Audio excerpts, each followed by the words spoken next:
The Senate Committee on Education held a public participation forum on the proposed Basic Education Amendment Bill 2023. The bill seeks to amend the Basic Education Act 2023 by deleting Section 18, subsection 2, which makes establishment of sub-county education boards an option for county education boards, and mandating the Cabinet Secretary to establish sub-county education boards. Appearing before the House Committee, the Executive Director of Usawa Agenda identified 3 gaps in the implementation of Act that is being amended. We think that this is an important bill that is helping to streamline the operations of the Ministry of Education at the subnational level.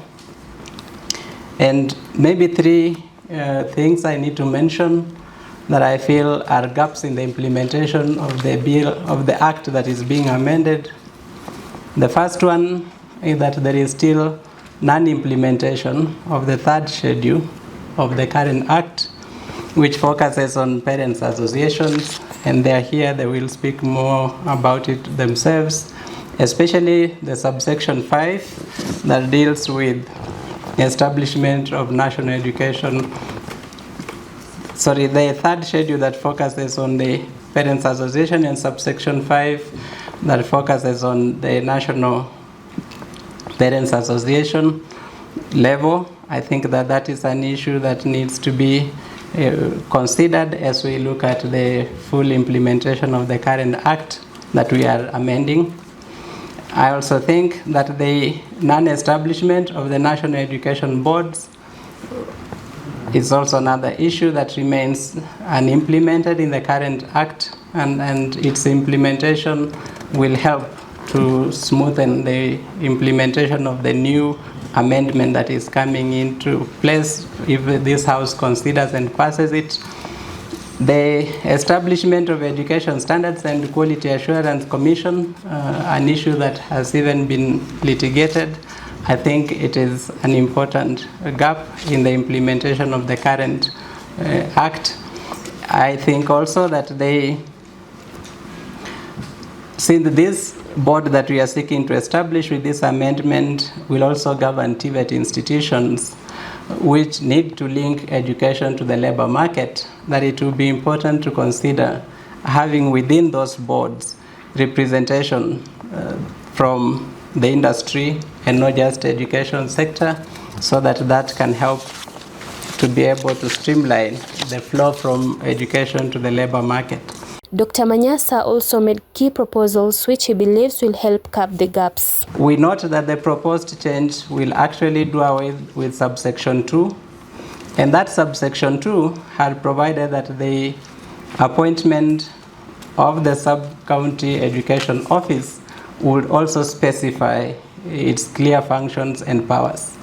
By looking at the bill that has been proposed, it does not provide for the functions and powers of that board that we are seeking to establish. So I would assume that maybe we are just cascading down the powers of the county education boards. But if that is what we are doing, it will be good for us to then expressly provide for that. If that is not what we are doing, then we need in this bill to introduce specific powers and functions of the sub-county education board.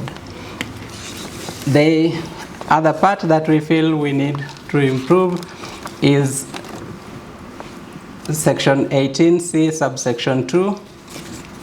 If you look at it, it provides for 7 members of the sub-county education board.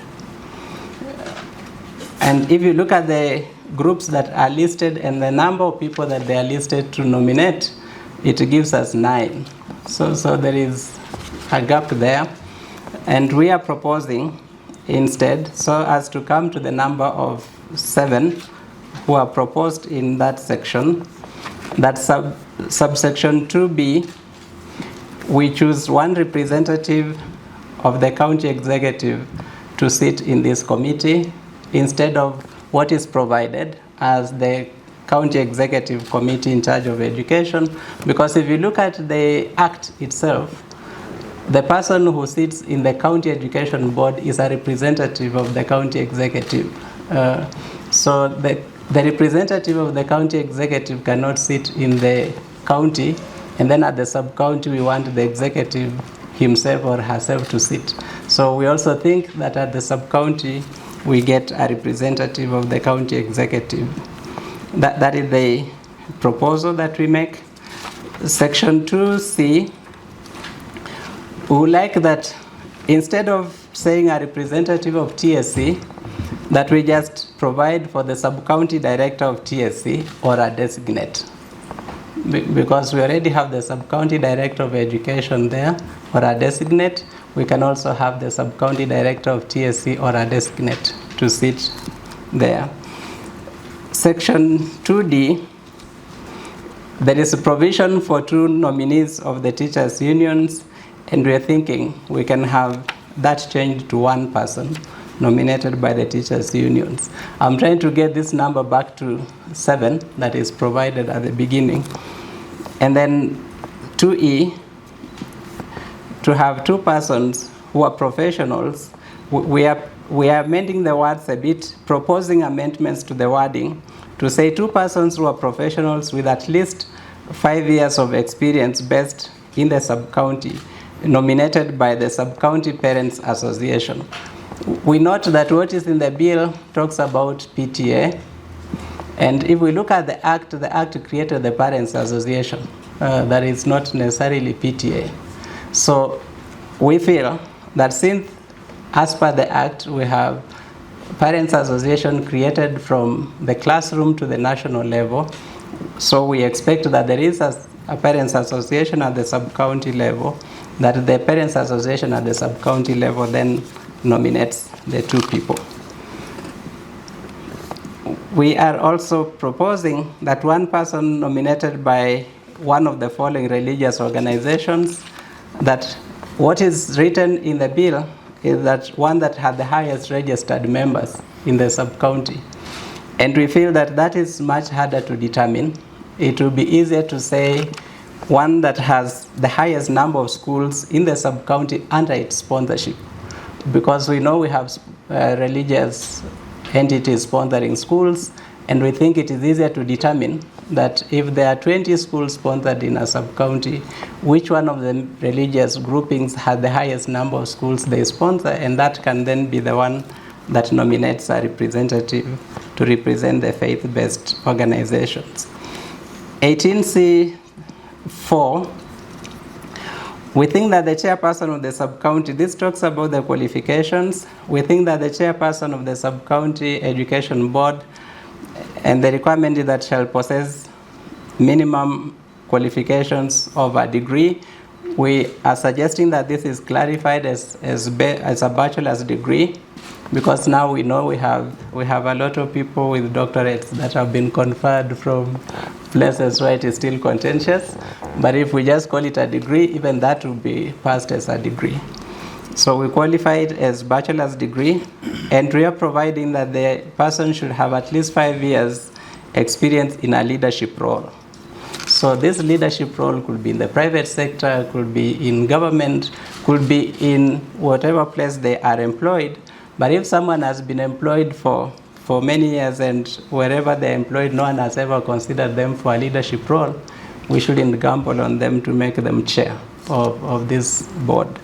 So they need to show that they have held a leadership responsibility. We are suggesting that we delete subsection 6. We think that it doesn't add value in that respect. And then we are suggesting that section 18D, we harmonize the terms of service of the county with that of the county education boards.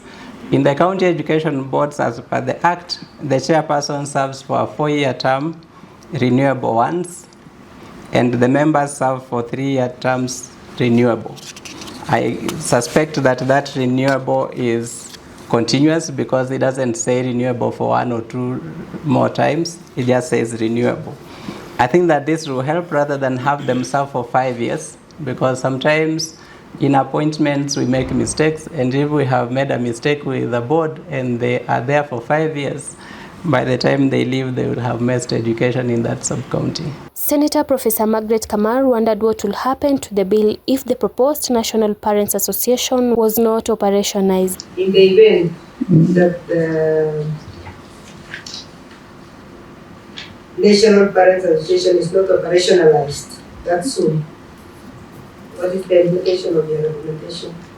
I think this bill will still pass, and if your Honorable House considers to pass it, it will still pass and be implementable. But we think that there will be something lacking that will be able to improve efficiency. Efficiency in the sense that there are very many issues affecting children in schools.